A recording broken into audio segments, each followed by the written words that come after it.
चलिए वीडियो की शुरुआत करते हैं और आपको बताते हैं उस खास पद्धति के बारे में।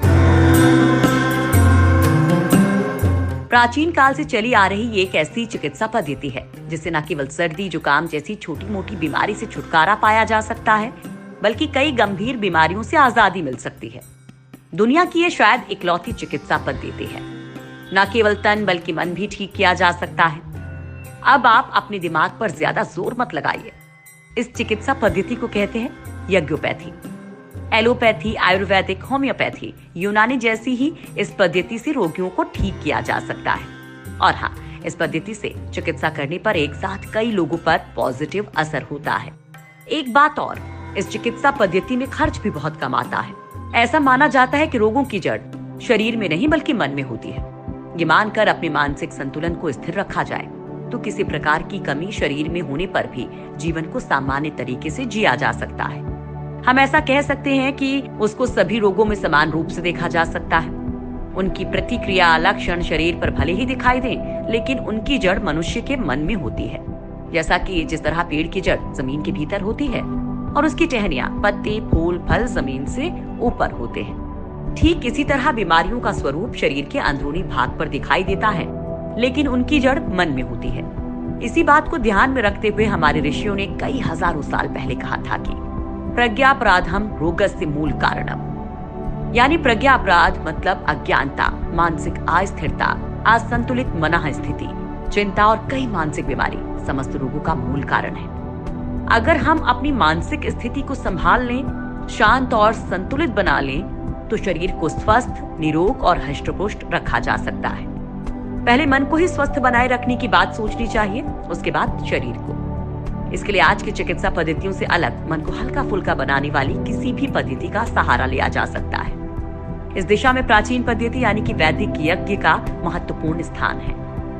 यज्ञोपैथी, एलोपैथी, नेचुरोपैथी, होम्योपैथी जैसी चिकित्सा पद्धति की तरह कई देशों में यज्ञों से भी रोगों के उपचार की विधि खोज ली गई है और उसका सफलतापूर्वक उपयोग किया जाने लगा है।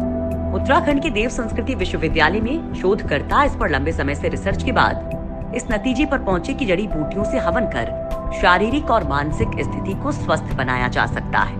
अब आपके दिमाग में ये प्रश्न उठ रहा होगा कि यज्ञ पद्धति से ट्रीटमेंट कैसे कर सकते हैं, तो चलिए हम आपको बताते हैं। इस समय यज्ञ को मानसिक रोगों से मुक्ति दिलाने वाली अचूक औषधि के रूप में लोग अपनाने लगे हैं। कई देशों में यज्ञ चिकित्सा दिनों दिन लोकप्रिय भी होती जा रही है। इस चिकित्सा पद्धति के अंतर्गत रोगियों को यज्ञ के वायु से निकलने वाली तरंगों को गहरी सांस लेने और फिर उसे उसी क्रम में छोड़ने के लिए तैयार किया जाता है। प्राणायाम के माध्यम से रोगी का ये क्रम धीरे धीरे शरीर के अंदर तक पहुंचता है और वो रोग मुक्त होने की दिशा में दिनों दिन सफलता प्राप्त करने लगता है। जिन व्यक्तियों को पागल समझकर घर परिवार से कहीं अलग किसी दूसरे स्थान पर रख दिया जाता है, ऐसे व्यक्ति का दिमाग क्या वास्तव में बेकार हो जाता है। दरअसल वो भावनाओं पर अत्यधिक दबाव के कारण दिमागी संतुलन खो बैठता है। कभी कभी ये असर इतना गहरा हो जाता है कि वो व्यक्ति समाज की मुख्य धारा से पूरी तरह कट-पिट कर अपने आप में सिमट जाता है। ऐसे लोगों में विशेष जड़ी बूटी से हवन करने से उस व्यक्ति में अच्छी भावनाओं को पैदा किया जा सकता है और उसे मानसिक सहारा भी दिया जा सकता है। और हाँ, उस व्यक्ति को संवारने और उसका संतुलन साधने की क्षमता को विकसित किया जा सकता है।